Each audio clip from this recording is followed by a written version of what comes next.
Among the figures of the Old West, Billy the Kid stands out. Born in New York in 1859, he moved with his family to New Mexico and was orphaned. At 14, he left home and plunged into stealing horses and cattle. He broke out of jail twice until he fell under Sheriff Pat Garrett's gunfire in 1881. His short life turned into legend in books, movies, and songs. In 1906, at the Turkey Track, one of the big cattle outfits in the Texas Panhandle, 4 men turned a rivalry into a game. It was called Mumble Peg. Each one threw a pocket knife into the ground, trying to pull off a series of tricky moves. Losing came with a price, pulling a peg out with your teeth, while winning earned bragging rights and stories for days. In the 19th century, 2 Germans who migrated to the United States, Henry Miller and Charles Lux, teamed up after working as butchers in San Francisco. They saw a chance to grow. They moved into raising and slaughtering cattle and invested in farming and irrigation. In 1858, they founded Miller and Lux, which became the country's biggest meat producer and canner. 19th century shotguns had long barrels, between 28 and 32 inches, 71 to 81 centimeters, which improved accuracy and range. One record helps picture it. In a photo of the guards for the Astoria Express Company in Oregon, around 1880, you see the era's standard, elongated guns that were part of everyday transport and protection. In 1888, in Pueblo, Colorado, 2 young men pose for the camera. Hats, vests, and boots give away the world of Western hunters. The scene, calm and tense, shows them with Winchester 1886 rifles, a symbol of a time when the frontier set the pace. It's a portrait of everyday grit caught in the dust, a frozen moment that speaks to ambition, risk, and fate. Donaldina Cameron traded a quiet life for a dangerous mission. Starting in 1895, she followed the dark trails of trafficking networks that brought Chinese girls to the United States. She went into brothels, busted schemes, and freed victims. She stuck with it until retirement, facing criminals and creating protection routes that saved countless lives. In the image, there's a cowboy who may have set out from Caldwell, Kansas. He carries a rifle and a revolver. The open road calls for caution, wild animals, thieves, and nights with no shelter. Between pastures and dust, he drives the herd, eyes on the horizon. Every stop is short. The journey stays long, driven by the goal of bringing the whole herd in. Built in 1881, the Tabor Opera House shows its quiet strength at first glance. 3 stories set on brick walls 16 inches thick. The structure has lasted through generations without losing steam. Today, anyone who visits can see from act to act how the house keeps both charm and purpose, tying together memory, stage, and city. On October 17th, 1906, the theater in Deadwood was packed. Among the performers, Charles Chapin noted in his diary the surprise. The crowd was buzzing and reflected the boom of the mining town. Gold from the Black Hills had created fortunes. Nights there ran free, and the audience spent big as if every show were one more chance to celebrate. In the early days of cowboy music on film, Roy Rogers shows up on screen in shirts custom-made by Nathan Turk. The tailor, a Russian immigrant based in Los Angeles, specialized in Western-inspired pieces for stars of stage and screen. In the 1940s, he designed every shirt Rogers wore in his movies. Vera McGinnis and Earl Simpson met at the rodeo, got married, and shared the arenas for a while. The grind of travel and competition, though, couldn't hold the partnership together off stage. They split and went their separate ways. Vera kept competing, made her name in relay races and riding, and turned the arena into her own road forward. In the early 1900s, a group of cowboys worked the Three Seas Ranch near Duncan, Arizona. One sunny morning around 1902, they paused their chores and gathered for a simple lunch outdoors. Between laughs and talk, one name from that scene was recorded: William McDonald. The break was brief before they went back to handling cattle. In the image captured by Solomon Butcher, we see a homesteader family in front of their sod house in Custer County, Nebraska. These homes, built with blocks of prairie turf, were a common solution on the Great Plains. From the 19th century into the early 20th, they sheltered folks who came to put down roots in that land.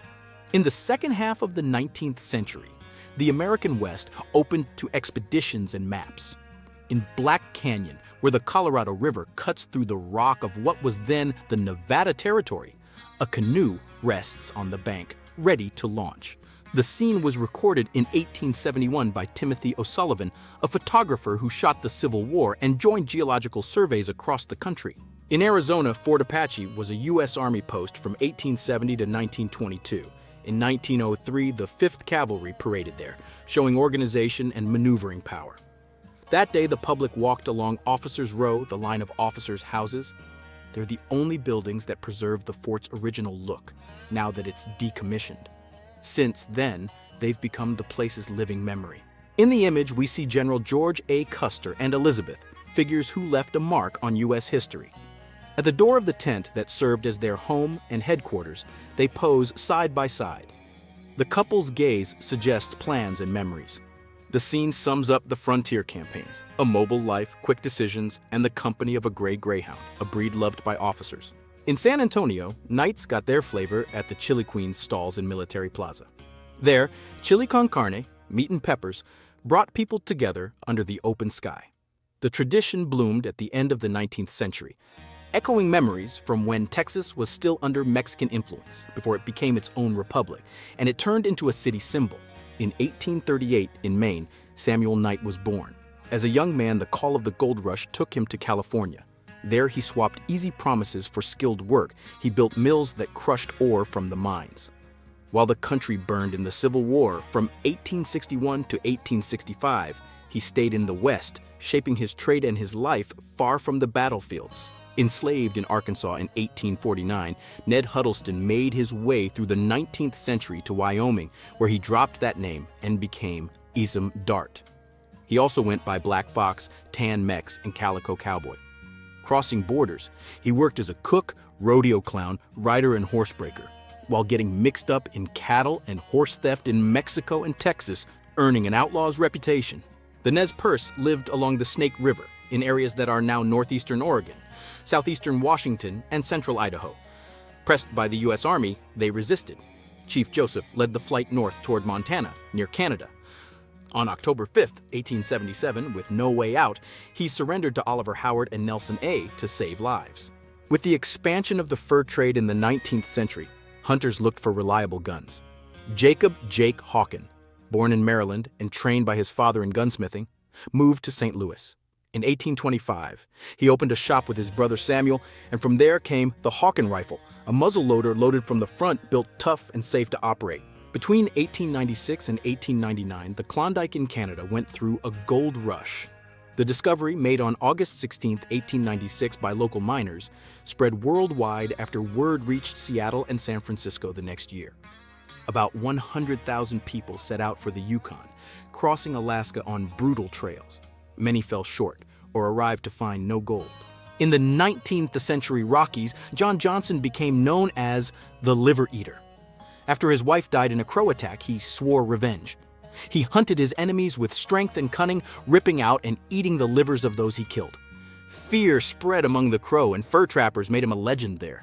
In 1868, Timothy O'Sullivan captured a scene that sums up Nevada's silver fever, a worker hauling an iron cart stacked with ore. The material came from the mines of the Savage Works, which tapped the big deposit at Virginia City. The photo is part of a series that shows the daily grind miners faced back then. From the stages of the Old West to frontier arenas, the style of cowboy shirts was born. Shows and rodeos drew cowboys and crowds who celebrated skill and courage. To shine, bold fabrics and embroidery came in, telling the story, trade, and identity of those who lived among cattle, dust, and ropes. A look made for the spotlight that became an unforgettable symbol.